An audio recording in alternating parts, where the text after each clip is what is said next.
Yes. What is up? MCR family? Another weekly or bi-weekly edition of the show live on YouTube, Twitch, and Twitter.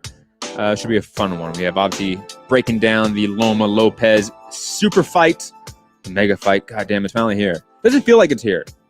Maybe because I haven't watched a lot of the promo content. I watched a little bit of the press conference the other day, or was it yesterday? But I haven't watched a lot of the promo content. Maybe I should try to get myself a little more hyped up and feeling the atmosphere. But there's a lot to talk about in today's show. Like I said, we have to break down that fight, the cards this weekend. I will also break down the second half of the show, the UFC and MMA content coming up this weekend as well. I know Gary won't hang around for that, so we're going to have a little mid-show break after all the boxing content, so stay around for that. Hit the like button, share the show, subscribe. I am Matt Hipster Hunter. It's going to be a fun show, like I said. And as I said earlier, I'm joined by the one and only Gary in Dallas. Gary, how are you? I'm good. I feel like it here. I am so antsy for this fight. Like, I can't believe we're here. It's 2 days before the fight. Tomorrow's the weigh-in, and then Saturday's the fight. Kendo Castaneda is back, baby. I'm so into this fight. Like, I've already gotten to some Twitter debates on how good this fight is. Because I think, realistically, of all the fights that can realistically be made, so put Bud and Spence to the side. The fights that can realistically be made. This is the best fight you can make. Are we including Wilder Fury in that? This is a better fight than Wilder Fury. I know the other one. I'm not saying from a revenue standpoint or from a name value standpoint. Just in the ring, the highest level of boxing, the two best fighters in their weight class. This is it. Like this is the best fight I think that can be made. Canelo Triple G3. I mean, or should we say the actual premier fight? Canelo versus Khabib Nurmagomedov. It is definitely better than that. Or Canelo versus Oscar De La Hoya. Come on, man. Those are the premier fights. Premier fights, as DAZN said. But yeah, you're probably right that this is, without a doubt, excluding Crawford Spence or Spence Crawford. I do think that's probably the best fight we can make in boxing. This is it. Maybe another one to be like Roman Gonzalez versus Nao Inoue. Maybe with a Rigo in there with Inoue. But again, this is up there. This is 1A or 1B in that discussion, just to be honest about it. And it does have significant generational relevance in terms of, is this the time where Loma is going to descend down towards being sort of the gatekeeper to the stars and be a veteran fighter and sort of that guy? Or is it going to be Teofimo Lopez taking over and being the champion and being the next guy for Top Rank? Can Loma hang on and be sort of the second best guy in that roster and on ESPN? I don't know in terms of like what is really going to happen. I know what I want to happen. I've been saying this since day one. I'm a big Teofimo Lopez fan. I think he has enough power to make this very interesting, even though I don't think he has maybe the technique to keep up with Loma. But he has the size, power, strength, speed that makes this a very intriguing fight. Gary, this fight's gonna be on ESPN, right? Not just ESPN Plus. It's on ESPN. The entire card starts at 6 my time, so 4 your time, 7 on the East Coast. I think it's also on ESPN Plus as well for those that don't have a cable subscription to ESPN, just a ESPN Plus subscription. But Gary, before we get into the X's and O's, how big of a fight is this going to be? Is this going to be one of those where it gets 2, 3, 4 million viewers on ESPN, and it's one of those moments where we go, yeah, all those shows earlier in the summertime for Top Rank, which did awful viewership, that was just because there was no quality fights. This is a quality fight. It's going to deliver. The fans are going to show up. The casual fans are going to show up. Or is there not enough attention to this fight? Gary, your thoughts? I feel like ESPN has not done a great job selling this fight as good as a fight as this is, and it's a great fight. I felt like there was, honestly, and I'll ask Matt when he comes back, there was more hype for the couple fights a couple of years ago, the Lomachenko versus Rigondeaux fight. I feel like they hyped that more. I think they've hyped this like they typically hype a Crawford fight, which is fine because Crawford's maybe the best guy in the sport, but maybe Lomachenko is too. I feel like for what's on the line here, the undisputed supremacy of the lightweight division, you have this old professor, right? and who's not even that old. He's 32. We talk about Lomachenko like he's 36 or 37. He's not. He's only 32 against this amazing young upstart, this athletic stud, this powerful, fast phenom. For everything that's on the line, I don't think ESPN's doing a great job with this. I wish they had paid more attention to, especially basketball season's done now. They don't have that. They don't have MLB playoffs on ESPN. They don't have the rights to that or a contract with Major League Baseball for the playoffs. They have football, right? But college football season is weird this year. They should have been more attention on this fight. This can be a blockbuster bonanza, a ratings bonanza, if they marketed it right. And I really don't feel like they did. I was saying while you were gone, I don't feel like there's really any more hype for this fight than when Loma fought Rigo, which was good. They hyped it and stuff, but like, I think there's less hype, arguably, but that's just me. Maybe. And I feel like everything that's on the line for this fight, like, this is such a great fight. And it's guaranteed action in the ring. You know what I'm saying? They should try to put every single, because they're committed to boxing, right? They're invested in boxing. So this is the fight that you've given us for free, or your basic cable price. Put this in front of people. Every person you can put this in front of, because the fights you can't miss in the ring. And it's one of those where it's your second it's your second biggest star. It's not your biggest star. It's your second biggest star against maybe the next guy that can like hold like the top rank banner up for a while, right? If Lopez wins this, it goes to 140, then 147 eventually. Like, he's going to have a great career. Like, even if he takes some losses on that road, it's fine. If he beats Loma, the sky's the limit for him potentially. And this is one of those moments where you want the most eyeballs on it because it is potentially that passing the torch, massive historical moment for Teofimo Lopez's career. I at least in my perception, sort of the temperature check out there, it doesn't feel like a lot of people are paying attention to this. It feels like us, in terms of like the fans, are paying attention to it, and we're hyped. But like, I'm not getting calls up from any buddies about this. I'm not getting texts from any buddies about this. When I'm watching ESPN content, it's not like they're heavily pushing this 24/7. I'm still seeing probably more ads for the, especially like the banner ads for the UFC card this weekend than Loma Lopez to a degree. So it's odd. And William Phillips saying that he really enjoyed the Blood, Sweat, and Tears promo episodes. I only saw like 5 minutes of one of them. It looks like it's well produced. I don't know how big they've been in terms of like how many viewers they have. Like on YouTube, how many viewers do they have? Like, do they have 1 million viewers on any single episode? Six-figure viewership on any episode. Like, that's important to know on YouTube, because right now it does feel like it's a very insular topic. And right. It feels like Roman Gonzalez, when he fights Estrada, we'll love it. We'll go nuts for it. But them, the normies, they don't care. This doesn't feel as big as Loma Rico. Loma Rico was at Madison Square Garden. My brother lives in Long Island, works in New York City. So he said there was a banner in Times Square because the fight was in the Garden, a couple blocks away, right? Like, so millions of people are seeing it every day. This is in the bubble, right? It's in the bubble, right? Yeah, it is. Yep.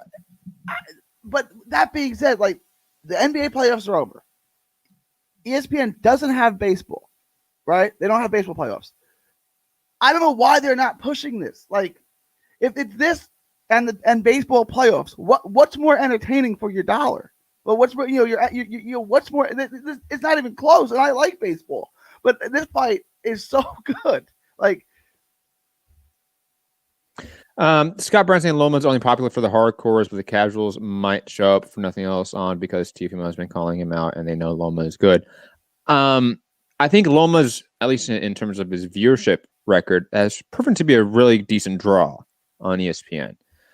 He traditionally does like NBA average numbers, that 1.3 to 1.6 million viewerships. That's a good ballpark to be in. That's a sweet spot to be in. But that he gets a numbership or that viewership fighting like Pedraza and Linares, right? Like, this is Teofimo Lopez, your next guy, a guy that could be in the golden division at 147 very soon. And it, again, feels like it's still just a boxing event. It doesn't feel like it's a sporting event, an entertainment event. And that's very different. When a boxing event transcends to being just an entertainment event, that's when the casuals really come in. I haven't felt that yet. But Gary, if you have any more thoughts on how big it's going to be. One thing, and I don't think it's going to do more than 2 million, right? I think if it does more than 2 million, they hit a home run. We're talking about averages, right? Not peak. Yeah, averages. Yes, I agree. Lopez is a star, right? Like I was talking to Eddie Ortiz, who's fought on some PBC cards, he's fought on another one in November, and he was saying like he met Lopez at the Olympic trials. Didn't really meet him, right? They would just go to breakfast, and Lopez was dancing and singing and put on a show, like, and it's just you were naturally attracted. Like you have to watch what he's doing. Like not only is he a showman, he's got all world skill and talent, right? And like I don't know why they don't sell him more than they do, because that kid's got star written all over him. He's got the personality, he's got the skill and the style, right? Like the backflip. Like, why is he not getting wall-to-wall coverage? Like ESPN should put him on things, make commercials with him. Like that's what the guy Eddie Ortiz said. Like this is something about his personality, this attraction to him. Like you want to see what he's doing. Yeah, it's odd because, like you said, like Teofimo Lopez does seem like a natural star. He seems like a guy like you would want to have like some sponsorships right now that are like, big brands, put him in there with commercials and advertisement. Like you want him to be visible, and he's not. And his overall like social media presence is very small as well. It's just, there's a lot of issues right now with, I think, Lopez's handling. I'll say it because I don't think he lacks star power. I don't think he lacks charisma. I don't think he is a type of guy that like shies away from the media and from the spotlight. He's not like it's a Crawford issue where I think Crawford does have some moments where I think he could be a star and he just chooses not to. It's Lopez clearly wants to be a star, clearly has what it takes to be a star, and he's just not put in the right positions. Like I think it was Jay Prodigy in the chat mentioning that he was on First Take like 2 months ago. Has he been on since? Has he been on really the full ESPN car wash? I mean, I don't think so. And this is an issue. I mean, and here's another thing. Like, if you have a guy like him that you want to push, you get him off just ESPN Plus programming, which is like largely like the blood, sweat, and tears like content, right? You put him on Good Morning America. You put him on Fox Sports content too. Why not? You put him on ABC, you put him on other stuff. You have to get him exposed to a wider audience. And he's just not at all. And it's just really sad. Like, look at social media numbers. Like, he's not Terrence Crawford. He's got the personality to sell, right? Like Crawford's like, you can put him on, he's not going to say anything, right? He's going to be like Marshawn Lynch. He's going to give you nothing, right? This kid's going to give you gold. I just don't understand why there's no push to make him the star that he naturally is. It's odd. It's odd. But what's not odd is actually trying to sort of decipher this fight. I think it is a simple fight to sort of figure out, to analyze. Loma has to keep moving laterally, has to keep turning. Teofimo Lopez has to really dart in and out and be smart about how he controls the distance and range, which he usually is very adept at. Has to win the battle of the jabs, I think.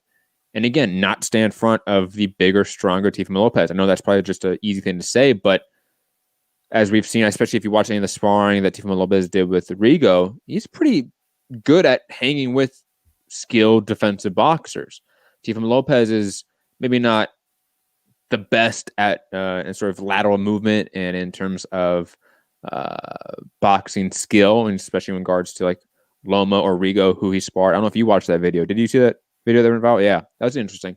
But Teofimo Lopez, again, if he is able to catch Loma as he's darting in and out, if he's able to catch Loma as he's trying to escape out the side, then it could be interesting. I think it's one of those situations where it's not like Teofimo Lopez isn't going to outbox Loma. Like he's not going to win 7, 8, 9 rounds here and just outbox, and that's not going to happen. How he wins is by catching it, by hurting it, by changing the rhythm, the momentum of the fight, and maybe doing that more than once, and maybe having to do it more than once. That's what he needs to do. And I think from what we've seen in Teofimo Lopez's career, he's pretty skilled at catching people mid-combination. He's pretty skilled at catching people when they least expect it. And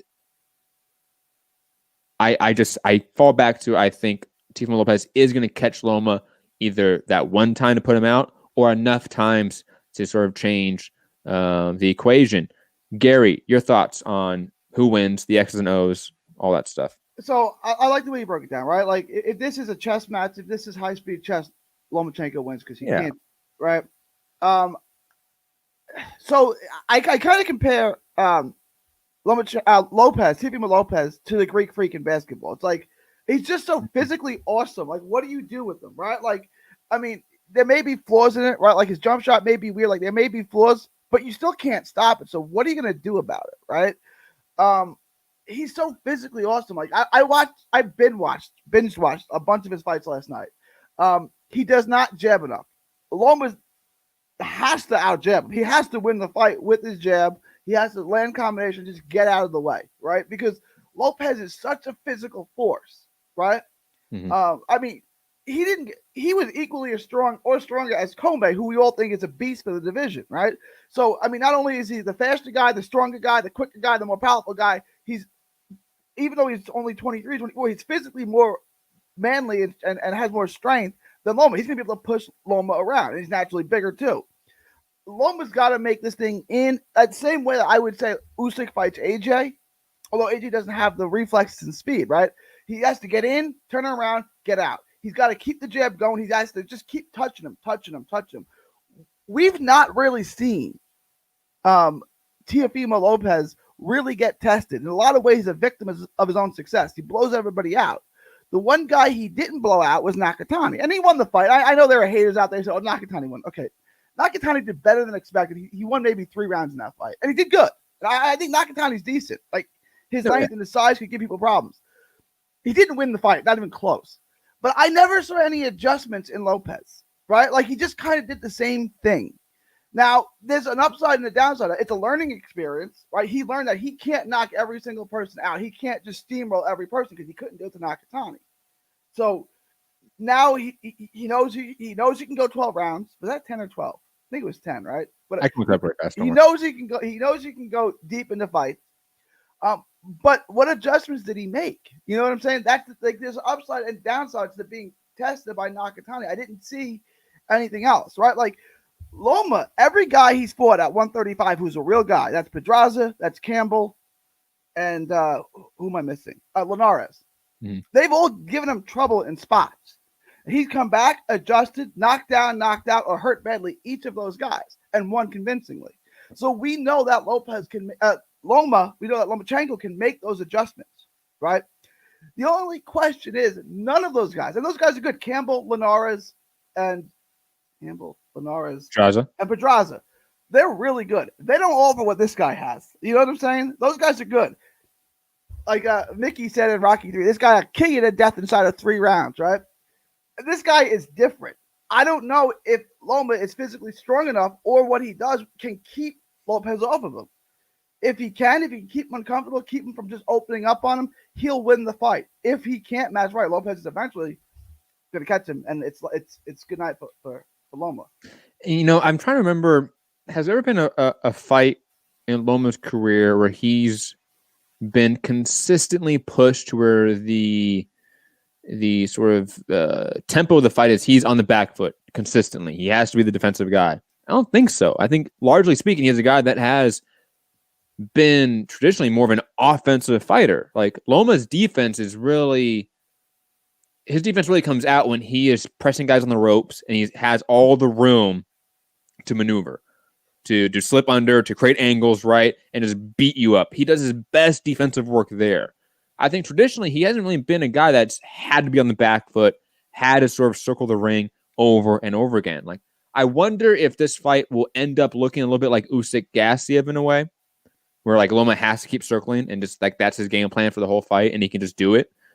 But I don't know if he can do it. I haven't really seen Loma do that. Not that I think he can't. It's Lomachenko, for fuck's sake. I think he can do it, obviously. But I wonder if when it gets to that, I think it will get to that point. I don't think Loma's going to have as much offensive success in this fight because of Teofimo Lopez's size and style. I think he's going to have to be more defensive, at least more defensively minded. How does Lopez adjust to that? Can Lopez be able to cut off the ring in those instances? You know, I'm really fascinated by this fight and how it's going to play out, to be honest. I know you had the mindset, I think you posted on Twitter about this. There's no way this fight has one-way traffic. I don't really buy that. I think this fight could absolutely have one-way traffic in the sense that Loma could just, like Usyk Gassiev, Loma could put in a shutout. That could happen. Where, like, in the sense of maybe Lopez wins a few rounds, but he's not able to really cover the ring. He's not really able to get his offensive going. He doesn't throw the jab enough. And Loma can just sort of outbox him, outpoint him, and just kind of just drowns him in movement. That can 100% happen. It can also happen where Lopez catches him early and knocks him out in the first 3 or 4 rounds. And we never get to that point, right? Where we talk about, Lopez having to adjust. Like, this fight could absolutely be one-way traffic. Is it going to be? I don't know. Is this fight going to be a back-and-forth war? A little bit doubtful in my mind. Hopefully it is. I mean, that's always awesome when, great fights on paper turn out to be great back-and-forth brawls or back-and-forth fights. I just don't really feel that. I feel in some way this fight is going to be a little bit one-way traffic, or at least in terms of competitiveness and like back-and-forth moments, the most I can see is, again, Loma squeaking by rounds and then Lopez catching him over and over again and dropping him, hurting him, and just sort of getting 10-8 rounds over and over again. And the rounds that Loma wins he wins, but it's not like anything really happens where he hurts Lopez in any significant way. That's the most competitiveness I can see. Because if Loma wins, I think he wins outright. I'll be honest. I don't think it's competitive as much as people say if Loma wins. I think Loma wins the fight. Okay. I think he wins enough rounds. I think he gets dropped. I think he's hurt numerous times. But I think Matt is right in the sense that he's going to do enough to win enough rounds. We say, when you look at the whole thing, you're like, wow, Lopez landed the better shots and dropped him. Yeah, but did he win enough rounds? No, he didn't win enough rounds, right? Like, it's Matt. Like, I'm sorry, Matt sucks. Like, but like 10-9, like he's got more 10s. He wins. I can't, like, you use the Usyk Gassiev comparison. It's not a bad comparison, but Usyk's the better athlete than Gassiev, right? Like, Usyk's faster, Usyk's more athletic. Loma isn't. Like, I don't know that Loma's ever been in the ring. Gary Russell Jr. maybe with a better athlete than him. He's going to be with a better athlete. Now, he can't out-quick and out-maneuver and just do whatever he wants to Lopez. I can't see Lopez not landing lots of big shots in this fight. He's going to land them. My question is, does he land enough? Can he land one? Can he land a Comey shot that just this fight's over? It's possible, right? Or can he land enough that he slows him down and takes him out of the fight and beats him down, right? That's also possible. I think the first couple rounds are going to be crucial, right? If Loma can, because Loma gets better. We saw this with Campbell. We saw this with Pedraza. He gets better as the fight goes on. I think if he can survive the storm, that the second half of the fight might be kind of Loma washes him, but the first 5 or 6 rounds, I think this thing's going to be fireworks. It's going to be interesting that those first 3 rounds or so. I think the first few rounds are going to determine sort of the tempo of the fight, like what the fight looks like. We will tell very early on what fight we're in for, in my opinion. I'm going to make my baseball analogy now, just to get it out of the way. When Barry Bonds was hitting 70 home runs and was walking 200 times a year, they used to put his hot zone and his cold zone. Right, he had one cold zone. It was belt high over the inside part of the plate. You could throw him there, hit like 180. It was sandwiched in between 2 red zones, so no one threw the ball there, right? Because if you missed by an inch, it was out of the park. I kind of feel that's what you have to do to beat Lopez. Is he leaves himself open. He's ultra aggressive, and when he throws his hook, particularly, he leaves himself open to be countered. Except you have to be, magic to be able to get inside there. Loma might be that guy who's able to do it, but you have to take a lot of risks. You know what I'm saying? You have to risk getting it knocked out of the park to put it in there. Loma, with what he does, with his footwork, with his combination punching, may be able to be the guy that can put it in that zone enough to win the round. But if he misses, it could be all over, right? Because Lopez's power shots are so quick, and he throws punches like Adrian Peterson runs the ball. It's so violent and so quick, you can't do anything about it, right? Like, it's just when he gets off, it's over. So he can't get hit when he's trying to get inside and score. He's got to get in, pivot, and get out right away. Like Usyk did to Gassiev, but this is different because Lopez is actually the better athlete. So now he's got to pivot and get away and get out of town on the better athlete. I cannot wait. Cannot wait. Any other thoughts on the main event? I can't wait. Did you give your prediction? Yeah, Lopez by knock. Did you give a round? You want to give a round? A round. I have to give one round. Well, round 7, 8, 9, 10, 11, round 12, 4.5. Okay. 4.5. So you're saying early to mid rounds, right? 4 or Yeah. 5, somewhere in there. Yeah, I think obviously, like, Loma's talented enough. I don't think he gets sparked out in one round. That'd be disrespectful. But I think he catches Loma at some point. Like, the idea of Loma not getting hit by a single hard shot from Lopez is just it's ridiculous. And look at, like, again, Lopez's tough fight with Nakatani. Nakatani was a fucking giant. The dude was 6 feet in a welterweight. Like, Loma is a 122 pounder that's moved up consistently throughout his career. Like, he's a much smaller guy by nature. It's just I cannot wait. I also wonder about, in terms of like the real estate of the fight, because Loma traditionally is not an outside fighter. He's a guy that likes to be on the inside or in the mid range. He likes to be in that sort of sweet spot and dance in there. You can't really do that with Lopez. So the comfort zone of Loma is where Lopez has the best chance to actually catch Loma. So that's why it's such an interesting fight to me. If Loma was just a pure outside fighter, I think this fight would be kind of boring from an analytical perspective. But the fact that Loma's style is so offensive, likes to be in the mid-range, likes to dance on the inside as well, you're naturally going to put yourself in danger and in harm's way of a bigger, giant power puncher like Teofimo Lopez. So I can't wait. Can't wait for it. No, Loma is short-armed. If this is a sport at long range, he's going to lose, right? Because the one guy is quicker and longer, right? But we'll see. He's got to take the fight inside, so it's got to be inside. Like Teddy Atlas would say, catch him coming and going. You got to catch him coming and hit him out on the way out and get out of town. So absolutely. Also on this card is Alex Saucedo, Gary's boy, fighting Arnold Barboza Jr. Actually, he's not your boy, huh? Because Saucedo's from Oklahoma. Yeah, I'm particularly bitter at him now after the Red River shootout game, which Texas lost in quadruple overtime. Dude, when you said shootout, I thought there was like a legit shootout that happened. You shot someone? You shot Kendo? Barboza ducked my boy Kendo Castaneda last year. Did you really? Facts. Arnold Barboza is one of those guys. Like, I remember when he beat Mike Alvarado, like, was it 2 years ago, something like that? I was like, okay. Now, he beat that one guy in Top Rank. He can finally get a step up, and it's been 2 years now, and he hasn't taken a step up. He's one of those prospects. Same with almost like Saucedo to a degree, but at least Saucedo had that great war with Lenny Zappavino.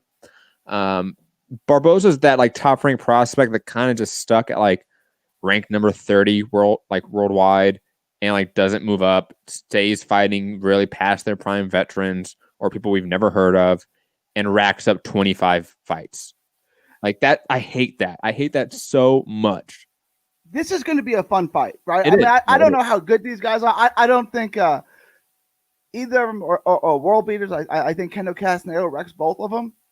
But it's a fun fight. But it's a good co-main event if you're a boxing casual. This is going to be entertaining.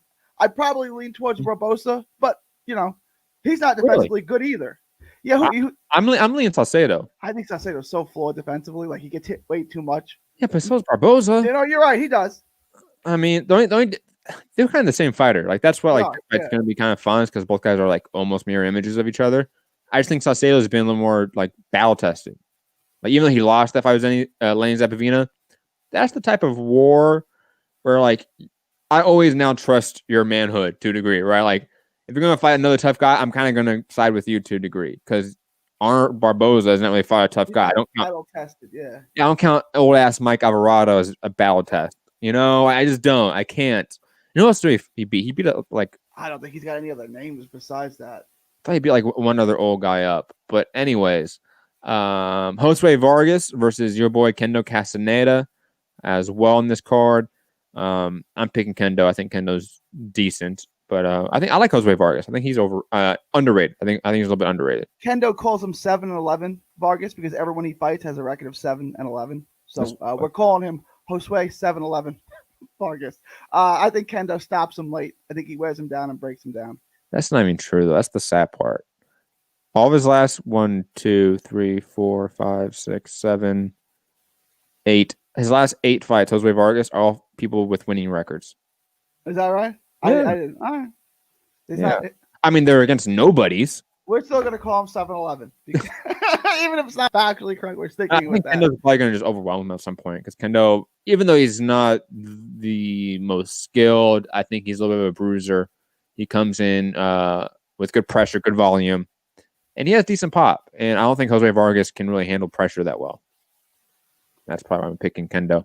Also, at Edgar Belonga, the guy that has like all the first round knockouts, is on this card against a guy named Lionel Bellows. Yeah. His last fight, he fought Moon, right? Do you have Berlinger up? Yeah, I feel like they're doing nothing other than trying to get him first round knockouts to keep this streak going. Which it becomes a sideshow, right? Like, do you want to test this kid? Do you want to improve this kid? Do you want to see what he can do, or do you want to get him a bunch of first round knockouts? Because you can do either, you can't do both. Luckily, I will give him this. The guy's fighting. He's 25-3.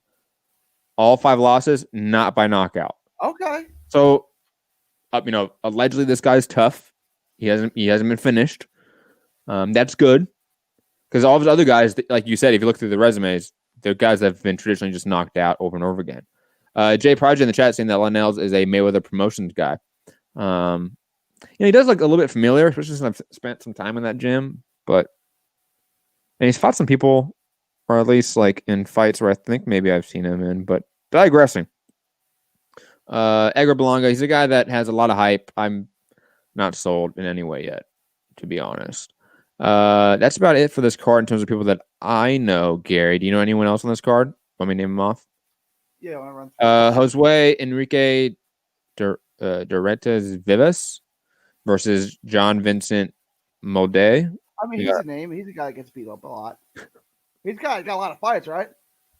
John Vincent, that guy? Yeah. He's like 20-3 or 23-3. I mean, he's been in with guys he gets beat up a lot. Let me see. Who's he been beat up by? Oh, Xavier Martinez, Jameer Herring, Toko Khan Clary. Yeah, okay. Yeah. Okay. I know he gets beat up a lot. He's used a lot to get beat up. Quintavious Cash versus Quincy Lavales. Cash. I mean, Quentin Randall versus Jan Carlos Rivera, and Jahai Tucker versus Charles Garner. No Duke Reagan? I know he just fought, but didn't he get a first round knockout? No Duke Reagan. That's unfortunate. They should put him on his card. I can't. He's not. I mean, I can't make it happen, right? That's bad. That's bad matchmaking and bad planning. Duke Reagan should be on the card. Santiago with the super chat. Thank you, Santi, saying Belonga's team is trying to help Belonga break Tyrone Brunson's record for the most consecutive first round KOs. Whoa. Can I ask you, besides just getting a bunch of first round knockouts, what did Tyrone Brunson ever do? You know what I'm saying? Like, who? Exactly. Who? I'm sorry, who? That's what I'm saying. It's like, do you want this guy to develop, or do you want to get him a bunch of first round knockouts? You want it to be a sideshow, or do you want him to be a legit? It's Top Rank. Yeah. Top Rank. Scott Brown saying that the Rona took out Clay Collar. That's right. Clay Collar was supposed to be on this card, I think, and the Rona took him out. He's still alive, but he's not on the card. Also, fighting this weekend, Louis Ritson versus Miguel Vasquez. Sorry, before I move on. Gary, any other thoughts on the Top Rank card? No, that's Tyrone Brunson was on the contender, which is why and then he also lost to Carson Jones and Tony Harrison and Caleb Plant. So he's got beat up a lot too. That's the guy who got all your first round knockouts. Wait. He lost to Carson Jones, who's a welterweight. It was at 54, I want to say. But yeah. Did he lose to Carson Jones after Carson Jones fought Kell Brook? Like 5 times? Oh, that's a good question. It was in 2009. Look that up. Look, I need to know now. It was before he lost to Kell Brook. Okay. So it was Carson Jones also fought Jesus Soto Carras in 2009. He lost. He lost. This guy's whatever. Shout out to Carson Jones, man. Shout out to him. 41-15-3. Hey, he stays active. Hey, he made money, man. He did. He fought a bunch of guys. Good for him. Tony Garrido.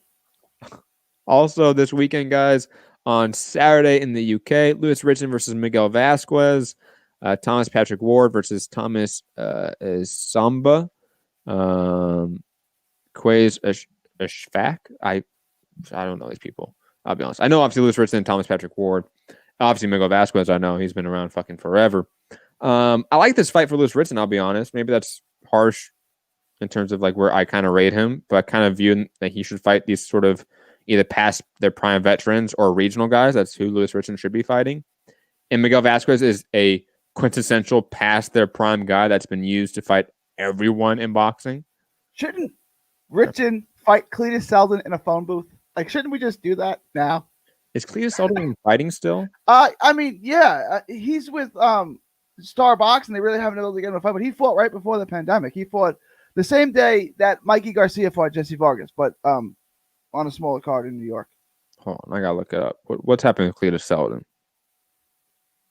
Yeah, he fought in February the last time. Oh yeah, that's right. He beat Zeb Judah last year. Yeah, that's right.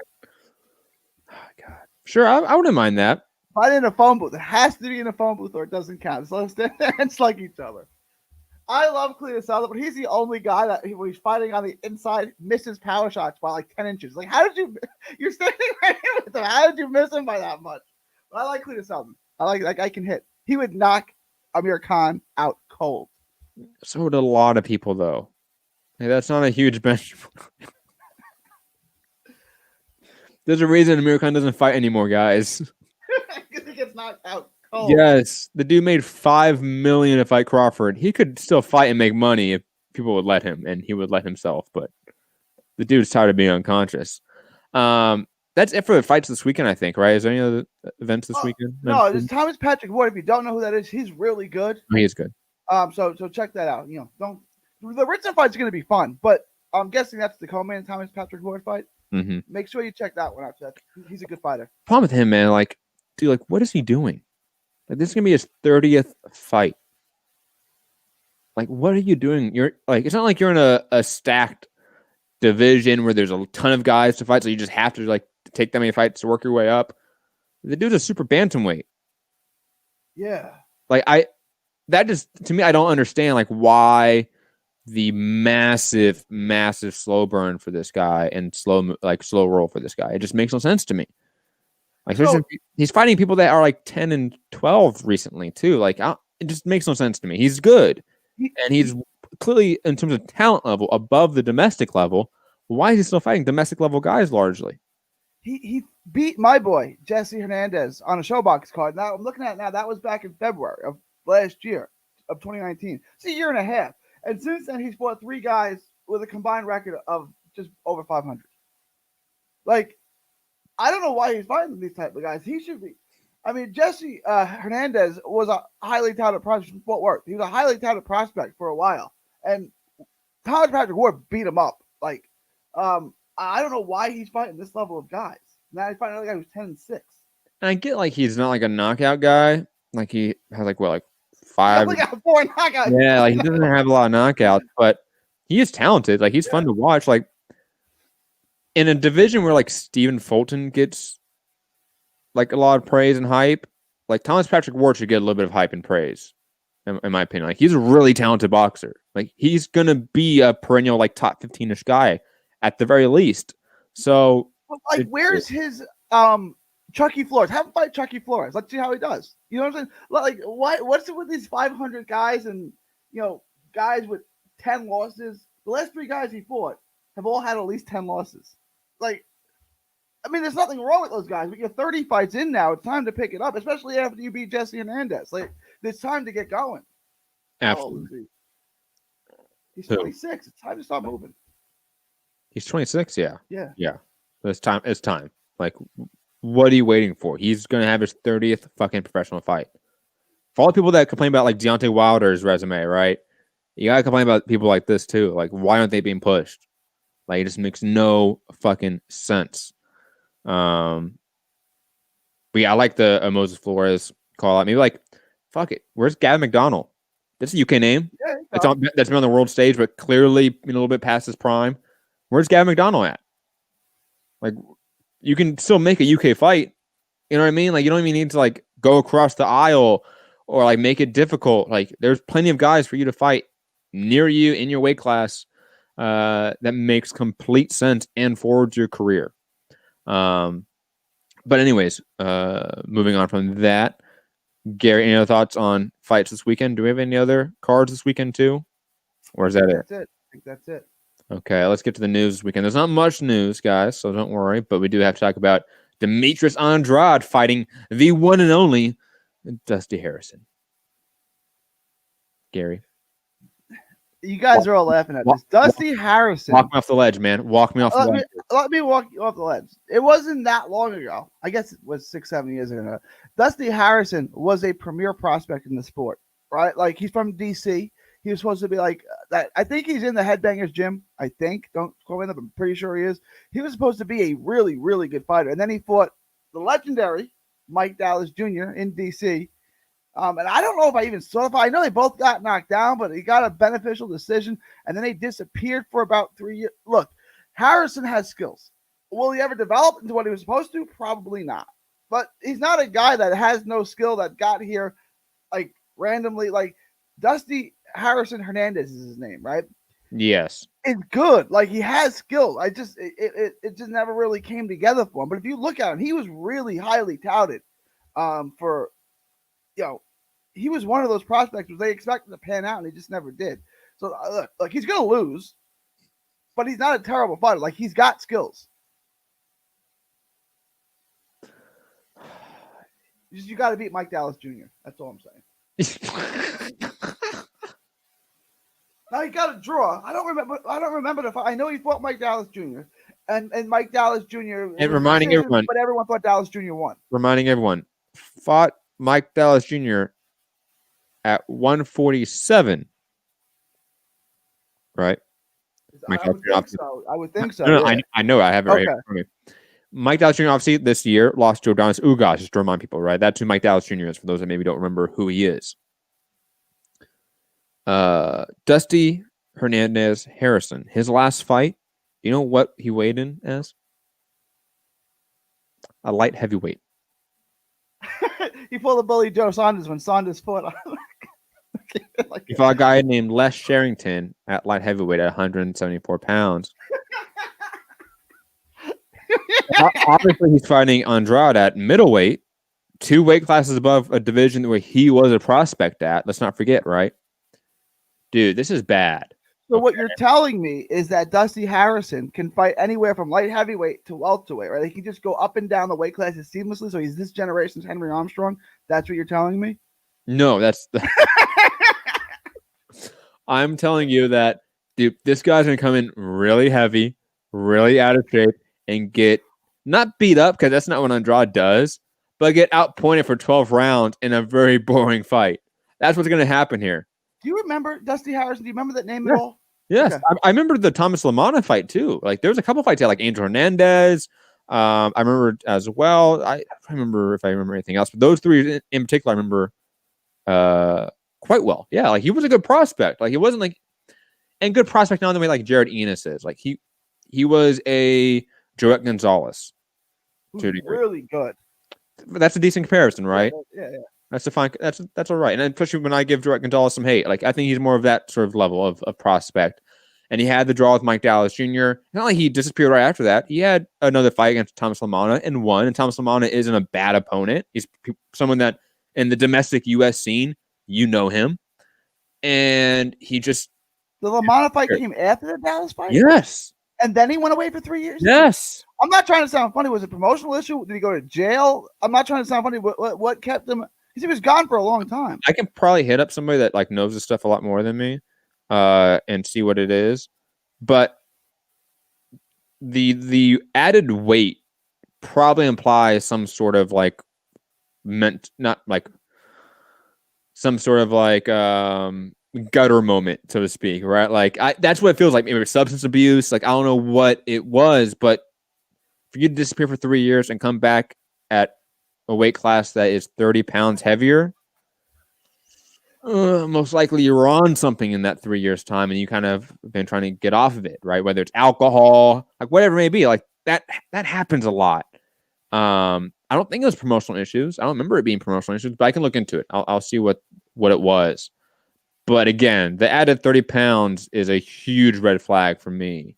It's not like he took 3 years off because he was in jail or something like that, or promotional issues, and he was still working out and in shape.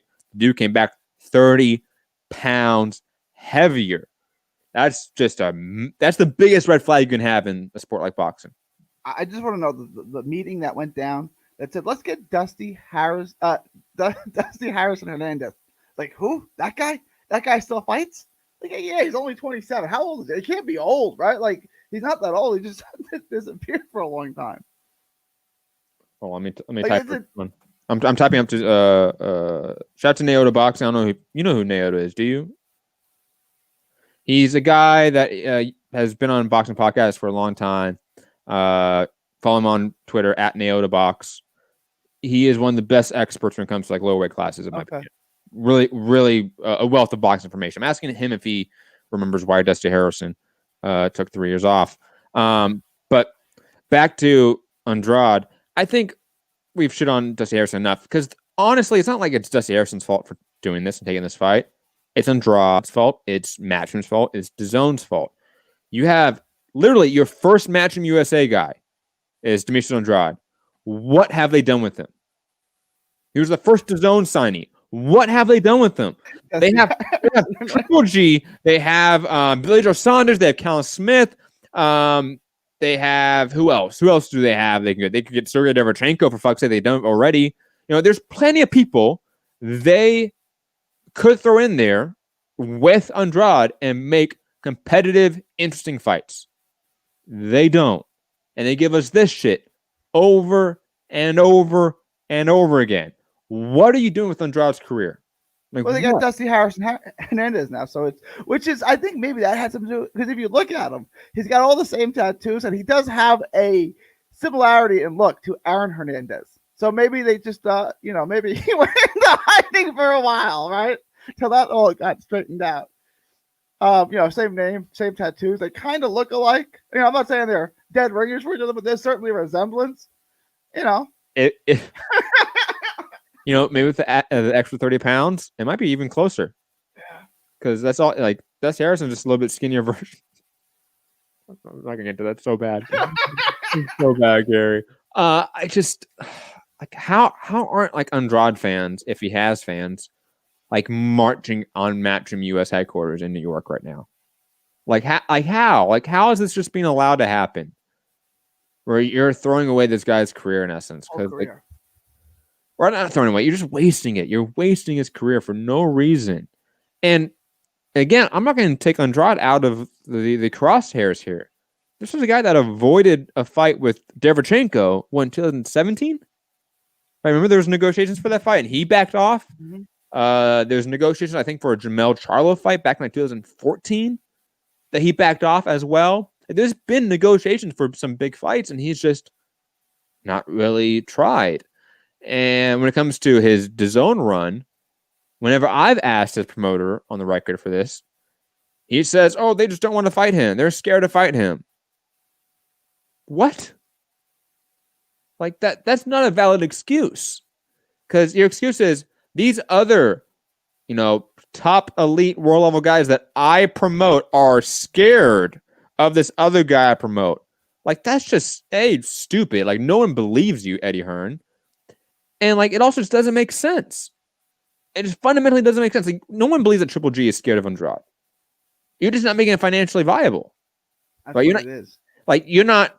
What you're trying to do is probably what you're doing with Canelo to a degree, if we're talking about DAZN as well, where you're looking at great fights like Canelo Jacobs or Andrade Jacobs or Andrade Billy Joe Saunders and saying, that's not premier fight. That's not worth the money. Even though we signed you in all these big contracts, we don't actually want to pay you the money for the big fights. That's what it feels like. So we get this bullshit instead. Sorry, I'm ranting. You go on, Gary. And then the Billy Joe Saunders fight, Billy Joe popped for whatever. Yeah, but think about it. Like, there's been no attempt to remake that fight. Nope. None. Well, you forgot Andre did beat Brian Rose, who lost to Carson Jones. Dude, that's so sad. He also beat Carson Jones too, to be fair. They had a rematch. Don't make it so. That doesn't help. That doesn't help at all. Like again, like Andrade's best fight at 160 is Seletsky, who I thought was honestly his most entertaining fight at 160 as well, and his best opponent. But his career right now has been filled with the Luke Keelers of the world. Like I just don't get it. I don't. I'm so tired of seeing Andrade fight these guys. I want to see Andrade fight the best because I think he is talented enough to where like he could beat these guys. He may not be the most exciting, entertaining guy, but you could clearly beat these guys on any given night. But he's exciting for 2 rounds, and then he just goes into his lull. And then, they Marta Rosen fight, which I guess that and Seletsky would be his best wins, and the legendary Brian Rose. But that fight, don't forget who he beat for his middleweight title because he's Walter, right? Walter fucking White, man, from Breaking Bad. Yes. But that Marta Rosen fight, like, is kind of his career in a nutshell. Remember that fight? He got off to a great start, looked sensational, won the early rounds, and then he just kind of coasted. And at the end of the 12 rounds, like, I think he won, but he gave away a lot of rounds. I don't know that he won. Like, I'd have to go back and score it, but that means I'd have to go back and watch it, and I don't want to do that now. Like, I went back and watched it maybe like within the last 2 years, right? And it's like exactly as you stated, a really fun fight for the first 4 rounds, and then you're like, what happened? Like, where did the fun fight go? What did Andrade do to it? And that's like his career in a nutshell. Like, came on, he was Olympic. Like, this guy looks really good, and then it just kind of. And now he's got to be 31, 32. I mean, this is it, right? Like, he's got talking to the mic here. He's running out of time now. Like, he's got to start like fighting big names. If you can't get Canelo, fight Triple G. If you can't fight Triple G, fight Billy Joe. But don't go any further down the line than that. Like, get one of those, or Jacobs. Jacobs is fine, right? But get one of those names. You're running out of time, my guy. Fuck, call it Shevchenko again, man. Yeah, like, he's the guy that loses to all the guys. So what, man? Like, get him in there as somebody we care about, okay? And if it's not at 160, then go to 168 and fight Callum Smith or Billy Joe Saunders. Like, it shouldn't be that hard. Hell, I guarantee you, Gary, okay, if Eddie Hearn and DAZN can swallow their fucking ego and pride and call up Al Heyman and say, hey, we're going to give you Andrade on your network to fight Jamal Charlo, it wouldn't be an issue. They would love to make that. They get it would be a big fight. It would be so easy to make. Money wouldn't be an issue. Okay, they put on pay-per-view or Fox or Showtime, and it would be a great fight. But they don't want to do that because they think for some reason that Andrade's in the driver's seat. Bang! That's your next. Charlo brother pay-per-view. Jamal fights Laura, and Jamal fights Andre. There, bang! Look who should be your matchmaker. Eddie, call up Al right now and say, look, I can't get this guy to fight. He deserves on my network. I'm gonna send him over to you, and he can fight Charlo. Bang! Done. Let's make it. It just shouldn't be that hard, man. Like, it really shouldn't. Like, if you can't get the guys on your network to fight him, then go to someone else's network. Like, it's not that fucking hard. It really isn't. But everyone has ego and pride because it's fucking private corporations and they want to make the most money and collect as much profit off of these guys' labor. And Andre is from Providence. Best Italian restaurants in America are in Providence. It's such an under the radar place to eat. Go to Providence, Rhode Island. The Northeast overall is like the best place to eat in the country. But everyone, like, you think the biggest in New York, Boston, Philly, like, you go to Providence, like, because Providence, and you don't know this unless you're like myself, but Providence has the most Italians per capita of any city in North America. So more than Montreal, more than New York, more than Chicago. Mm-hmm. No, it's a much smaller city than New York or Chicago, but per capita has the most Italians. Yeah. Per capita, yeah. Interesting. I'm going to look that up. I don't feel like you're right. You've said a lot of stuff on the air, Gary, where I've looked up and like, that's not right, Gary. It's usually not that wrong either. Like when go ahead, look it up. Moving on from that topic, unless you have any other thoughts, Gary. Nope. Okay. Speaking of great fighters fighting bad fighters, Sergey Lepinets is no longer fighting Abkadorov, and he's fighting Castillo Clayton for the IBF interim belt. Abkadorov was forced off the fight due to visa issues, but I believe Bob Arum, in an interview, So the Apkadorov is lined up to fight Terrence Crawford now after the Kell Brook fight. So I don't know how much of it was visa issues instead of just why are we letting Apkadorov go lose to Lipinets when we need Terrence Crawford opponents. And Apkadorov has a legitimate win against Luis Collazo and therefore like is valid as a contender to a degree. I kind of fall into the latter instead of the former, thinking that this was a visa issue. But Gary, your thoughts on not getting this hardcore fight that I think a lot of us were actually kind of excited for. And double on the chat saying that Castillo Clayton is actually pretty good. That's fine, whatever. But like, I don't want to see that fight. I wanted to see Lipinets Apkadorov. That was a relevant contender-making fight for the division. It's a can't miss. It's a fun fight. Yeah. Castillo Clayton, I don't know anything about him. I know I was ranked high by the WBO too. I know the ranking organizations loved him. I mean, I can't tell you. I know he beat Chop Corley last year. That's 50-year-old Chop Corley. That's what we fought last. I love Chop. Have you ever met Chop? No. Probably the nicest guy in boxing. There's no way you could dislike Chop Corley, right? He's fun. He's affable. Like he's friendly. He's also 50 years old.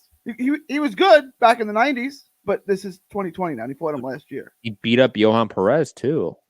Interesting. I mean, maybe the guy's not bad. I'm just saying that he's not really tested. We don't really know anything about him. Yeah, obviously we haven't seen him fight, top 15, top 20 opposition. DeMarcus Corley is a guy with 32 losses now in his career. Do you have it open? How old is Chop? Can you open it up real quick? I gotta know how old Chop is. 46 years old. Great Dude, guy. The picture they're using here, BoxRec is so mean on the pictures they use. I swear. Gray Johnson's fucking sadistic with all the profile pictures that they put. The worst. Every fucking time, man. But I mean, again, maybe Castillo Clayton is good and he's a decent prospect. That's fine. But Apkadorov was a proven top 15 guy. Lipinets is a proven top 15 guy. It's just a different fight when two top 10, top 15 guys are fighting each other comparative to a top 15 guy fighting a prospect. Like the stakes are just drastically different when it comes to that. And like I said, I thought the Apkadorov-Lipinets matchup was really intriguing because Apkadorov is a guy that wants to be on the outside. He's a guy that is kind of a finesse boxer in a lot of ways. And Lipinets is not. Lipinets is in your face, gut and bloods, so anyways. Gary, your thoughts on the idea, because I know we didn't talk about this as much, the idea of Apkadorov being lined up next for Terrence Crawford, and that seemingly the plan that we're going to have Apkadorov just be out in Russia somewhere hiding, and he's going to get the call up whenever Terrence Crawford beats up Kell Brook. I mean, it's a shame that this is what I mean. Look, there's nothing wrong with Apkadorov. It's not the fight at this point in Crawford's career at 33 or 32 years old that I want Crawford taking it. I want him to fight Spence. I want him to fight Thurman. I want him to fight Porter. Look, Apkadorov is fine, but shouldn't he beat someone at that level? Shouldn't he? If he beat Keith Thurman, great, let's do it. But he hasn't. If he beat Lipinets, okay, good, let's do it. But he didn't. So why? What has Apkadorov done to deserve a shot at Crawford? Not that he's a bad fighter; he's a good fighter. He beat Luis Collazo, man. He did. And we all know Luis Collazo at that time was so close to getting that Terrence Crawford fight. He was. And I like Collazo. Collazo got robbed blindly. One of the worst decisions ever against Ricky Hatton. Is Rob in the chat? That was totally bogus. It was. That was a very bad decision. And also, man, he hurt Keith Thurman. Let's not forget that, right? Yeah, that bum Keith Thurman, right, Gary? Didn't Thurman come back and knock him out? Did he stop him? Yeah, he did. No, but I always thought Collazo, even at an advanced age, he's a good opponent, No, I agree. Anyways, guys, that's going to be it for our boxing portion of the show. We're going to have a little tiny break, and then I'm going to come back and talk about MMA and UFC. But we're all going to take a 5-minute break so Gary can leave, and a little commercial guys can go to the bathroom, wherever you need, get some food. Be back in about 5 minutes. Gary, final thoughts, man. Let people know where to find you. You forgot to mention Josh Franco and Andrew Maloney was added to the November 14th card. I didn't know if that was official or sources. I didn't read into it. Okay. Was it sources said, or was it official? This fight's going to be on that November card. I got to go back and look at it now. Because there's a few other topics I just left off because it was like we're thinking about doing this, we're thinking about doing that. I'm like, I don't really want to talk about that. But no worries, Gary. We'll be back on Saturday for a live fight chat. Okay. First one in a while we're gonna do because Foogatti said he can do it, so we're gonna do it. I'll join y'all after the fight and the post fight with you because I can't watch and talk. I can't chew gum and walk at the same time. I really can't. I don't know how guys just can't multitask, right? Like women can do 10 things at once. The most I could do is 2. If you give me 3, I'll forget the first 2 and do none of them, right? Like I can do 2 things. Like I can't do 3. I can barely do 2. I can really do 1. Just give me 1. Let me get through 1 and then give me the other one. If you give me 2, I might be able to remember the second one. I can't do them at the same time. If you give me 3, I forgot all of them. I'll do none of them. It is what it is. Find me on all forms of social media, 3D Boxing, 3D Boxing blog. That was a good show today, Matt, wasn't it? It was. It's not done yet. Remember, everyone, it's not done yet. We have a whole UFC and MMA portion. I'm going to break down Brian Ortega versus Korean Zombie, and obviously the Conor McGregor, Dustin Poirier news.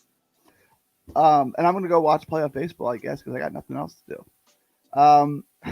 Find me on all forms of social media, 3D Boxing, 3D Boxing blog, from Texas to the world. Thank you, and God bless.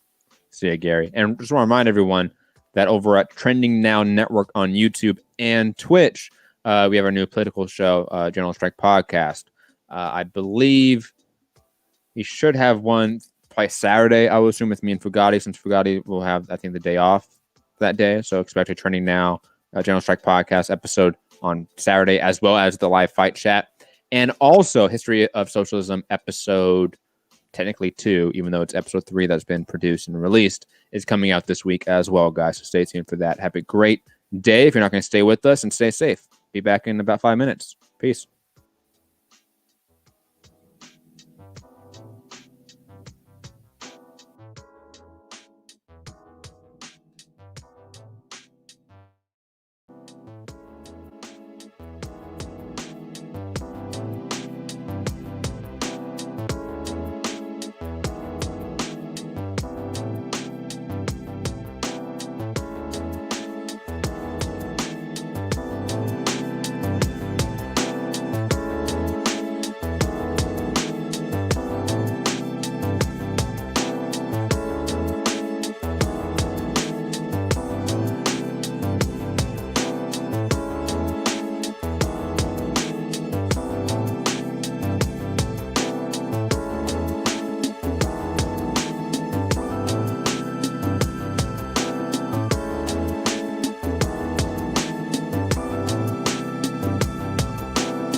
Yes, yes, yes. What is up? What is up? Everybody, I'm back. I'm back. Second half of the show.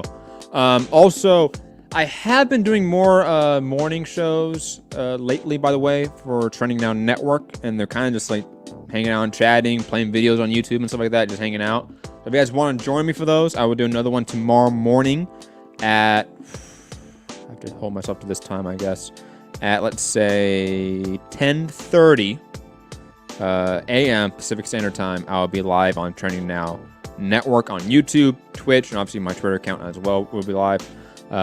Just a sort of morning show. I'm pretty sure I want to break down the G-Chick versus Jordan Peterson debate that happened a few years ago. I never watched it, so I'm probably going to be watching some of that. There's a few other clips I wanted to play as well in terms of news. Might talk some combat sports if anyone has any questions about that, but I'll just be hanging out and chatting. But without further ado, let's get to the topic at hand, which is UFC Fight Night, or to say what, UFC Fight Island. Fuck, which one is it? What's the number is? 10, 11, 12, whatever UFC Fight Island number this is. Brian Ortega versus Korean Zombie Chan Sung Jung.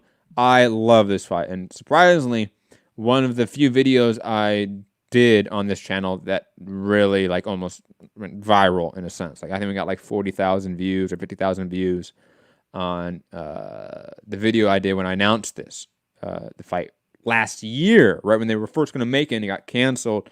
So I've always been a fan of this fight. It's always, I think, done quite well in terms of just like attention. People really care about this one, especially obviously, you know, Korean fans especially care about Korean Zombie. He has a massive fan base, not only in South Korea, but obviously sort of Koreans globally. And this is just a fantastic fight.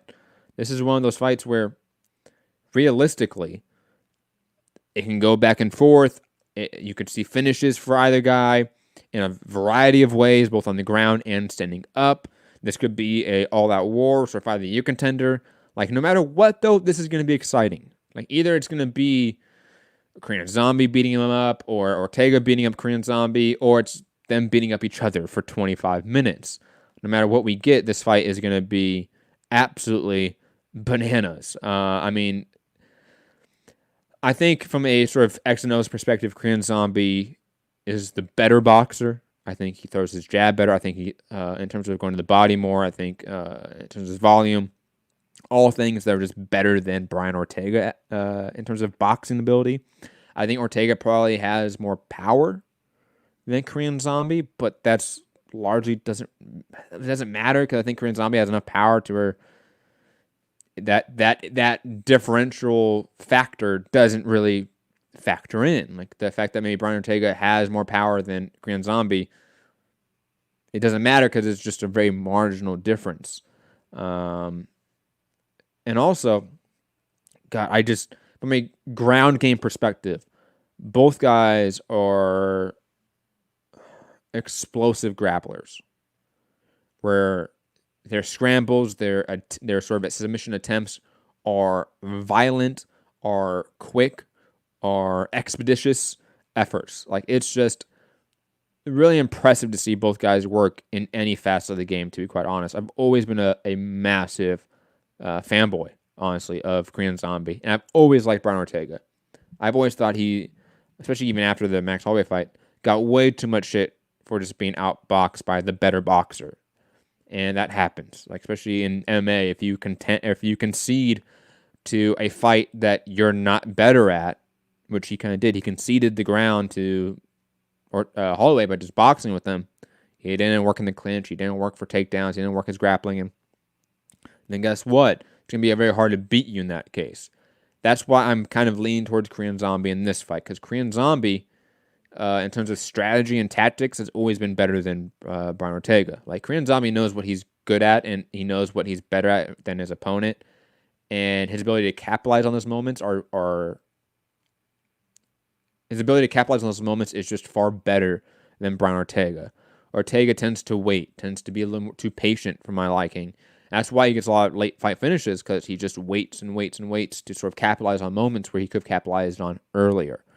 And with a guy like Korean Zombie, who might be throwing a ton of volume at you in those first couple rounds, it doesn't really give you the time to adjust. That's what happened the Max Holloway fight. Like, Max Holloway built up such a monumental lead in those first 2 rounds from a damage standpoint that Ortega couldn't then capitalize on Holloway's deficiencies later on in the fight. The only way I really see Ortega winning this, to be quite honest, is if he is just able to hurt Korean Zombie and change the tenor of the fight. I don't, and even then, like I said, I don't know if he can really hurt Korean Zombie, because what we've seen to like really take Chan Sung Jung out of there has been his shoulder being torn from its socket, and Jose Aldo throwing 1,000 kicks to that shoulder. And Yair Rodriguez, at the end of a long war, throwing a Hail Mary style spinning back elbow that dropped him. Ortega is traditionally a guy that lands maybe an uppercut or a hook that drops you and hurts you and finishes you. He's not a guy that's going to throw these high velocity sort of strikes like Yair Rodriguez. He's not a guy that's going to out volume Korean Zombie. And as Scott Brown says in the chat, Korean Zombie has never been sub. So even from the ground perspective, even though I think Ortega is one of the better grapplers in the division especially, he's not a better grappler than Korean Zombie. So it feels like most of the deck is on sort of the Korean Zombie side and stacked against Ortega to a degree. Just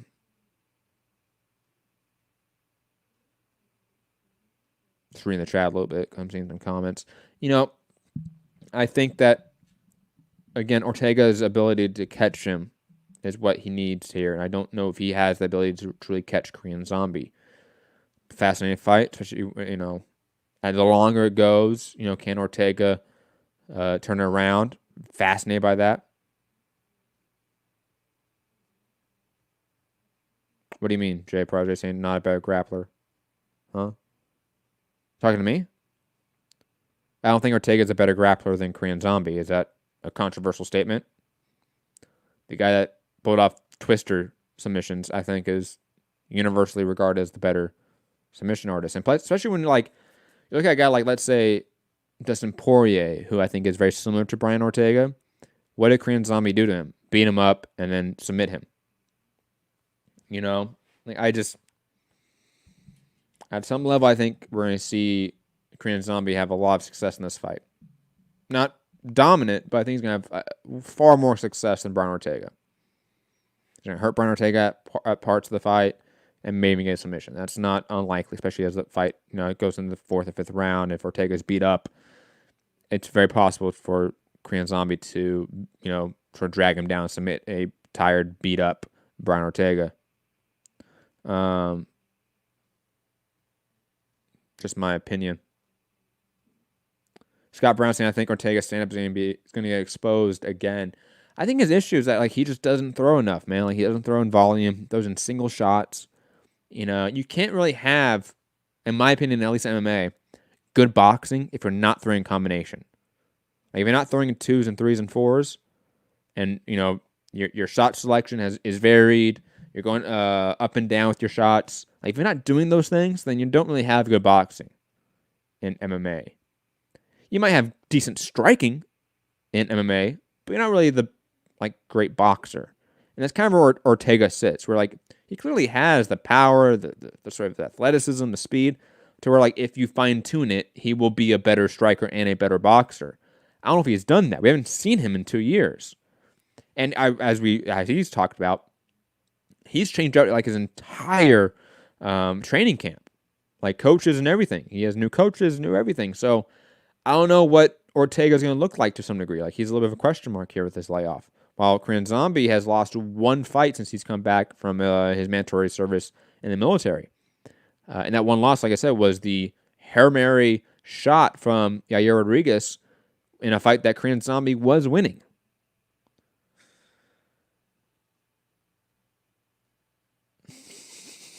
Jay, I think you're talking to me. First off, pause. Secondly, Jay saying, finally, I find something to disagree with you on. Oh boy, I'm on your ass now. What do you mean? Do you think Brian Ortega is the better grappler than Korean Zombie? Is that what the argument is? I need to know what the argument is here. Jay, I'm still a little bit confused. I can wait here for a second, and you can just sort of explain it to me. A little bit of a latency, but that's fine. If we're talking about straight MMA jiu-jitsu, Brian kills almost everybody, bro. Come on, Maddie. Like I said, I think Brian Ortega has some of the best grappling in the division. But he's not a better grappler than Korean Zombie. I don't know how we can judge that. Let's look at the resumes here, okay? Let's see who Brian Ortega has submitted. Cub Swanson, Hinato Moricano. Those were good submissions. Diego Brandao. Jordan Rinaldi. That's about it for notable people that he submitted. All right, let's go to Korean Zombie now.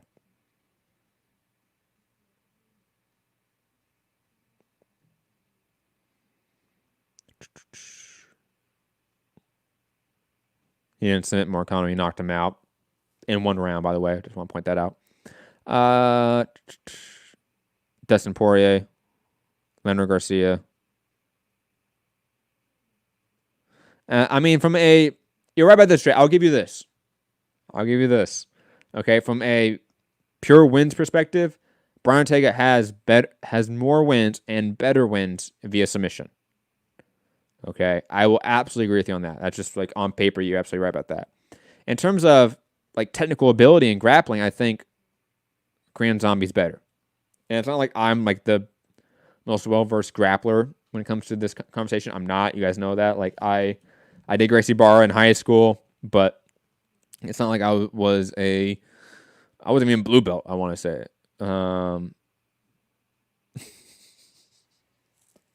Jay Proj in the chat saying, twisting Leonard motherfucking Garcia does not warrant what you're talking about. Dude, it's fucking Twister, man. It's the Twister. I don't know what you're talking about. I think Brian Ortega, like I said, like he has some very, very high level, talented submission wins. I just find Korean Zombie to be the better grappler of the two. Maybe I'm wrong in that. That maybe that's fine. How about this, Jay? Can we agree on this? That Korean Zombie is also one of the best grapplers in the division?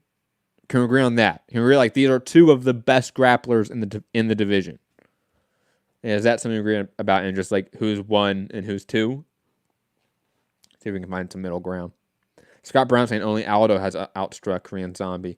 Yeah, that's because it's fucking Jose Aldo, man.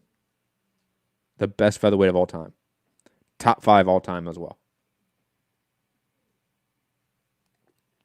Yeah, I said it. Motherfucker might be top 3 all time. No, that's not true.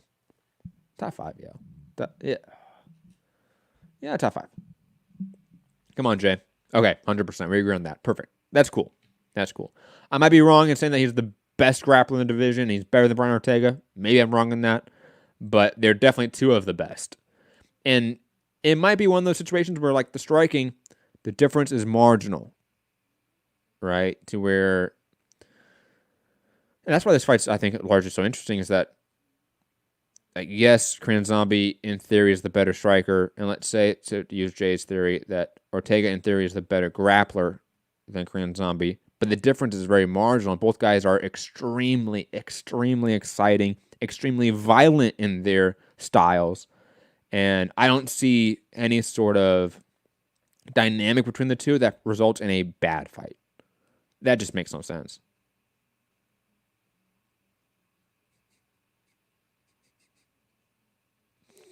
Jay's saying, I say who's 1 and who's 13 or 14. Oh, yeah, no, he was talking about overall in MMA. No, you think Brian Ortega is the best grappler in all of MMA? You don't really think that, do you? Or you mean like pure jiu-jitsu? Like you don't like you think like he's a better pure jiu-jitsu guy and player than like Khabib? Nah, you don't think that, do you? I'm curious now, Jay.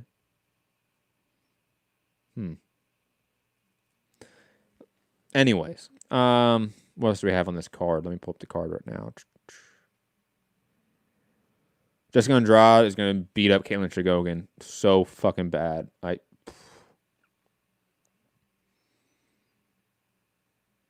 My bad. I mean, I'm sorry. I don't know how like this fight is is going to be competitive. Jessica Andrade, like arguably beat Thug Rose. Okay, I thought she beat Thug Rose in terms of like just yeah. I thought she beat Thug Rose. I'll be honest. I thought she won. What was it, the second, third round? I'm trying to remember how the rounds played out. But you're talking about somebody that just got caught in the championship fight against Weili Zhang, lost a split decision, controversial decision to Thug Rose, and now she's fighting Caitlin Chigogan. It's not going to go well for Caitlin Chigogan here at all. I think Andrade's going to probably finish her within 2 rounds. I think she's a better striker, better grappler, better athlete. Like anything that we're talking about in combat sports, Andrade's better at. Like plain and simple. What else on the card? It's not really a good card, to be honest. James Krause versus Claudio Silva. Thomas Almeida. Remember Thomas Almeida, guys? Versus Jonathan Martinez. God. Not the greatest card. Jay saying Khabib is numero uno. If I'm curious, let's just talk talking pure grappling, right? Not just jiu-jitsu, right? Not pure jiu-jitsu, but we're talking grappling. It's Khabib and Kamaru Usman. Like that's a 1A and 1B discussion, in my opinion. I don't think, especially with Henry Cejudo on the discussion. Come on. Scott Brown saying, I like the Jillian Robertson and Korean Zombie parlay. I don't know who Jillian Robertson's really fighting. Let me look who she's fighting at. Poliana Botello. She's lost to Cynthia Caballo. It's not a good sign. Yeah, she hasn't really beat anyone. No. I would probably pick Jillian Robertson. Charles Oliveira. Yeah, Charles Oliveira. If I'm pure jiu-jitsu, Charles Oliveira's high in that list, man. Pure jiu-jitsu. Whoo, Charles is high on that fucking list, man. No one gives him his fucking respect. At all. I love the Bronx, man. That guy's always in fun fights.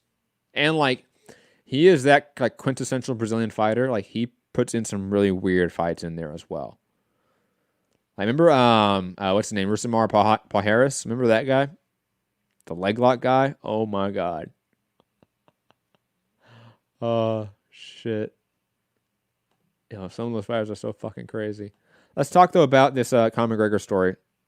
And then I'm going to get out of here probably. Conor McGregor says he has accepted the UFC fight versus Dustin Poirier on January 3rd. And this was a date that was, what's the right way to phrase this?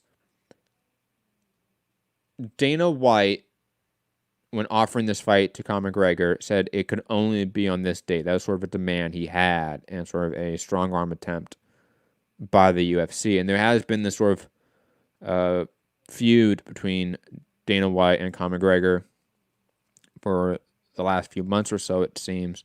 And I've seen a lot of people sort of side continually with the employer over the independent contractor. And I just don't understand why people are doing that. Like when Conor McGregor leaked, air quote, leaked the DMs between him and Dana White, there was massive outrage against Conor McGregor for doing that. And look, like Conor McGregor is an alleged rapist. Like I'm never going to like defend him as a human being, but from like a labor right standpoint, the dude who is clearly the guy generating so much revenue for the UFC and has traditionally, the guy whose labor and surplus wealth they have extrapolated from time and time again. They have clearly decided that they just want to dick him around, meaning the UFC, Dana White, Endeavor. They feel like they're in a position where they have more leverage than Conor McGregor, and therefore they can dick him around. They can fuck with him. They can hurt his sort of bargaining power in this discussion. Because they're monopoly power within the industry, and plus, I think, as I've stated before, the golden parachutes that ESPN gives the UFC have produced a new paradigm that was different than the Fox era between Conor McGregor and the UFC. again, the outrage at Conor for trying to leverage whatever he can against the UFC, I think, is largely ridiculous. I think we're talking about a completely, for lack of a better term, a completely oppressive corporation that wrongfully classifies their independent contractors as that instead of employees, has actively worked with politicians, with the current presidential administration, to undermine labor movements within their company. I think at all times we need to be against the UFC as a corporation because it is deeply exploitive, deeply oppressive, and clearly something needs to be done about it. I'm not saying that Conor McGregor arguing with the UFC is like that move, but at any time we have a athlete or a independent contractor, a worker under the UFC complaining and being fucked around with, we need to be on their side. Like fundamentally, we need to do that as a community, but we don't. Okay? We time and time again choose the UFC. When I say we, I mean we as a collective community. We as MMA fandom and the community, we continually back the UFC over labor disputes with their independent contractors. Why do we do that? Can someone explain to me why that makes sense? Why are we backing a $4 billion corporation, okay, that's owned by the biggest fucking media conglomerate and talent agency in Hollywood, okay? Why are we backing them over a lot of the, basically the laborers, the workers who give us all the value, right? Dana White doesn't give us any fucking value or entertainment, okay? Ari Emanuel doesn't give us any fucking entertainment or value. He gives us no worth. All worth is derived from that labor. All worth from the UFC is derived from those fighters, from those employees and independent contractors. So even though it's Conor McGregor, who is a nasty human being, allegedly, we need to be on his side when it comes to any labor disputes, just like we should be on the side of all independent contractors and employees under this type of system. Plain and simple. Okay? Like arguing about what's the etiquette here? Fuck that. Okay? No one's talking about is it the right etiquette to rip off your labor force and give them only 15% of the revenue share? When all the value of the company comes from their work, their labor?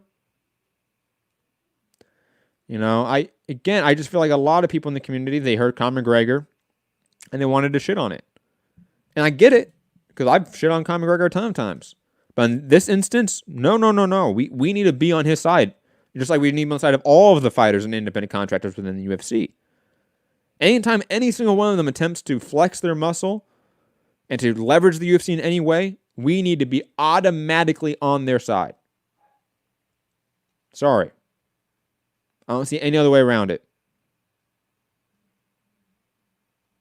Scott Brown saying Conor should stop signing 8-fight deals. Easier said than done. I mean, obviously, like I said, easier said than done. But now you're right. These long-term contracts that the UFC puts on their top guys are deeply restrictive contracts. It makes no sense. None whatsoever. I think every fighter should have 3-fight contracts. At the most should be 5. But honestly, 3-fight contracts. That should be mandatory. That should be it. Should not be signed for more than 3 fights. That's a year and a half, kind of, right? That's it. Now back to just the fight itself. Conor McGregor, Dustin Poirier, January 23rd. I like the fight. It makes a lot of sense. And for Conor McGregor to make a comeback fight against Dustin Poirier, rematch, I actually really like the matchup. I think it makes complete sense. It's interesting. And I'm 100% rooting for Dustin Poirier in that fight. 1,000%. But, like I've said, when it comes to the labor rights and labor disputes between the UFC and their workers, we have to continually and automatically back the workers. It should be obvious now that should be the mandatory response from the MMA community, but time and time again, it's not.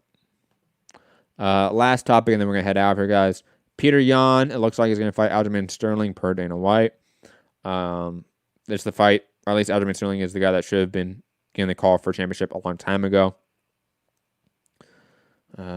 Glad they're making it. This is a very intriguing fight. I think Aljamain Sterling, from a striking standpoint, has really improved his game, but clearly Peter Yan is just one of those devastating strikers right now in MMA that just beats people up. What he did to Jose Aldo was just really impressive in terms of just being able to hang in there with that level of striker and change the momentum and devastating him in that way.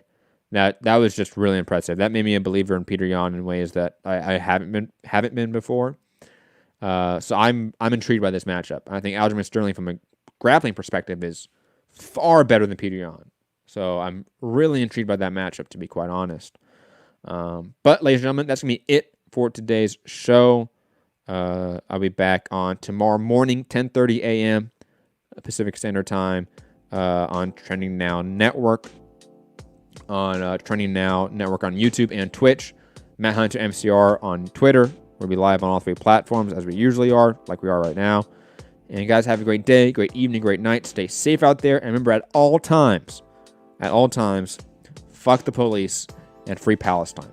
Very simple, guys. Have a great day, great evening, great night. Hit the like button, all that stuff. Peace.